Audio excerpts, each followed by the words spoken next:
Mirzapur Excel entertainment द्वारा निर्मित Amazon prime video पर एक Indian crime thriller web series है। सीजन 1 में कुल मिलाकर 9 एपिसोड्स है, जिसमें पूरी कहानी ड्रग्स, बंदूक और डॉन माफिया के इर्द गिर्द घूमती है। इस वेब सीरीज में पंकज त्रिपाठी, अली फजल, विक्रांत मेसी, श्वेता त्रिपाठी, श्रिया पिलगांवकर, द्वेंदु शर्मा और कई सारे जाने माने कलाकार शामिल है। पहला एपिसोड झंडू। शक्तिशाली अखंडानंद त्रिपाठी, जिन्हें कालीन भैया के नाम से जाना जाता था, उनके बेटे मुन्ना त्रिपाठी गलती से नाचते हुए एक दूल्हे को गोली मार देता है। दूल्हे का परिवार इस मामले को लेकर ईमानदार वकील श्री पंडित के पास ले जाता है। पंडित के 3 बच्चे होते हैं, गुड्डू, बबलू और डिम्पी। तीनों एक ही कॉलेज में पढ़ते थे। डिम्पी के करीबी दोस्त स्वीटी को गुड्डू पसंद था। जब मुन्ना को पंडित के केस लेने के बारे में पता चलता है तो मुन्ना उसे धमकी देने के लिए पंडित के घर जाता है। जब वकील पंडित मुन्ना की बात सुनने से इनकार करता है तो मुन्ना उस पर बंदूक चला देता है। ये मामला लड़ाई की ओर जाता है, जहाँ गुड्डू मुन्ना को बुरी तरह से मारपीट करता है। मुन्ना अपमानित महसूस करता है और पूरी बात जाकर उसके पिता को बोलता है। इसके अलावा कहानी में बीना का कैरेक्टर दिखाया गया है, जो कालीन भैया की दूसरी पत्नी होती है, जो अपने सेक्स लाइफ से खुश नहीं होती। दूसरा एपिसोड गुड़ा। मुन्ना को मारपीट करने वाली बात कालीन भैया को जब पता चलती है, तब वो दोनों पंडित भाइयों को अपने घर बुला लेते हैं। जब कालीन भैया उन्हें अपने साथ काम करने का प्रस्ताव देते हैं तो दोनों भाई चौंक जाते हैं। गुड्डू और बबलू कालीन भैया के काम करने के लिए राजी हो जाते हैं। दोनों भाइयों को एक गाड़ी दी जाती है और उनके पिता को मुन्ना का केस पीछे लेने के लिए मनाने भेजा जाता है। पंडित अपने दोनों बेटों की बात सुनने से इनकार कर देता है। गुड्डू और बबलू को सजा न देने पर मुन्ना अपने पिता से नाराज होता है। स्वीटी की एक छोटी बहन होती है जिसका नाम गोलू है। उनके पिता एक भ्रष्ट पुलिस वाले होते हैं, जो कालीन भैया से रिश्वत लेता था। मुन्ना की दिलचस्पी स्वीटी में होती है, जो उसे लगातार मना करती है। गुड्डू और बबलू मरे गए दूल्हे के पिता को केस वापस लेने के लिए मजबूर करते हैं। कालीन भैया के पुराने दुश्मन रतिशंकर मुन्ना को मारने के लिए एक व्यक्ति को भेजते हैं। मुन्ना बच जाता है और उस आदमी को मार डालता है। तीसरा एपिसोड वफादार। कालीन भैया उनके पिता और रतिशंकर के बीच एक पुराने दुश्मनी को फिर से जागरूक करते हैं। रतिशंकर का बेटा शरद अपने पिता के व्यवसाय में शामिल होने से इनकार कर देता है। जेपी यादव कालीन भैया से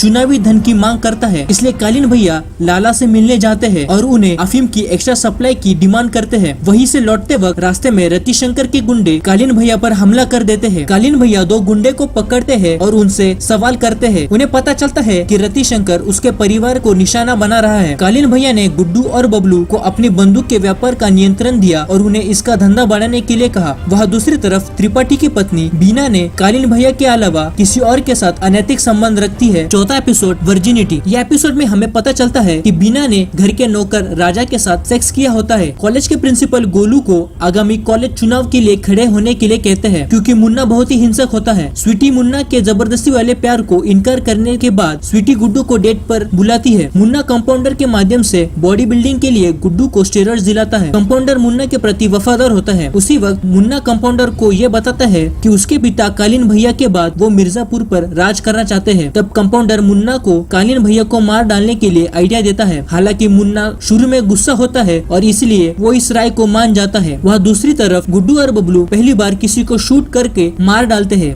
5वां एपिसोड बहुकाल। मुन्ना अपने पिता की सहमति के बिना अफीम के सौदे में कटौती करता है। गुड्डू और बबलू बंदूक के कारोबार को बढ़ाने के लिए महत्वाकांक्षी योजना बना रहे होते हैं, लेकिन इसके लिए मिर्जापुर के पुलिस और अपराधियों दोनों को सहयोग करना चाहिए, ऐसा सुझाव देते हैं। इसी दौरान गुड्डू स्वीटी को बता देता है कि वो एक गैंगस्टर है। गुड्डू और बबलू लोगों के जरिए ड्रग्स बेचना शुरू करते हैं। शहर में हिंसा बढ़ती है और बंदूक की बिक्री भी बढ़ती है। इससे कालीन भैया काफी प्रभावित होते हैं। स्टेट कैपिटल हिंसा को नियंत्रित करने के लिए एक पुलिस अधिकारी को मिर्जापुर भेजते हैं। 6वां एपिसोड बर्फी।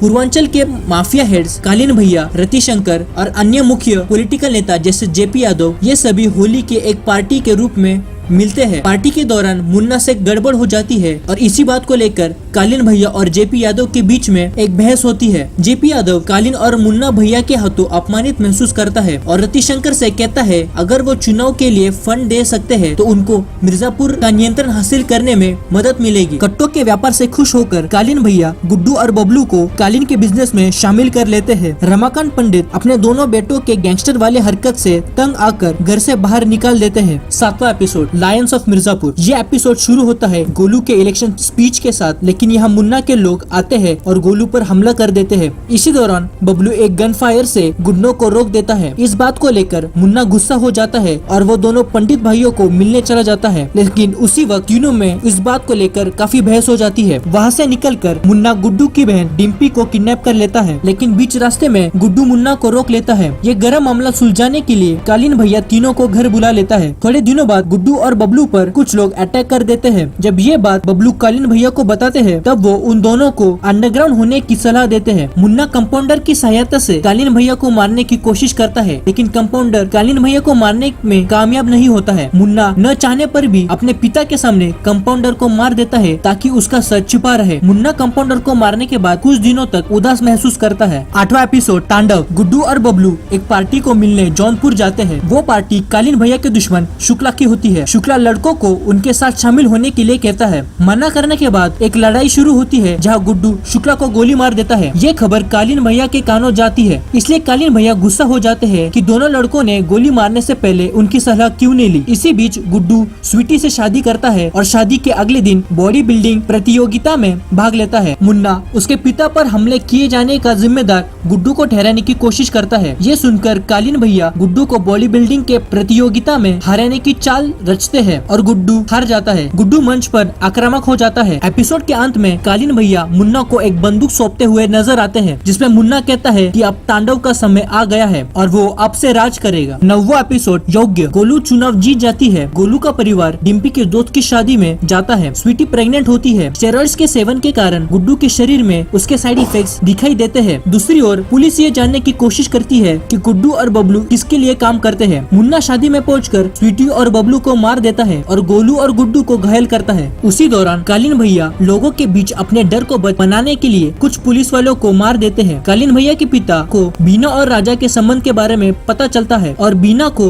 उनके साथ संबंध रखने के लिए कहते हैं। बाद में राजा का लिंग काटने के लिए ब्लैकमेल करता है। गुड्डू गोलू को एक बंदूक का उपयोग करने के लिए निर्देश करता है और उससे मुन्ना को गोली मारने के लिए कहता है। गोलू से निशाना चूक जाता है और उसी समय दुल्हन के पिता के बॉडीगार्ड मुन्ना को बंदूक का इस्तेमाल करके रोक देते हैं। गोलू गुड्डू और डिम्पी सहित शादी की जगह से भागने में सफल हो जाते हैं। अंत के दृश्य में बीना बंदूक लेते हुए दिखाई देती है। शरद को अपना सिर मुंडवाते हुए दिखाया गया है और याद करता है कि उसके पिता मिर्जापुर चाहते थे। दोस्तों, ऐसे नए नए वेब सीरीज के रिलेटेड अपडेट जानने के लिए मेरा चैनल जरूर सब्सक्राइब कीजिए।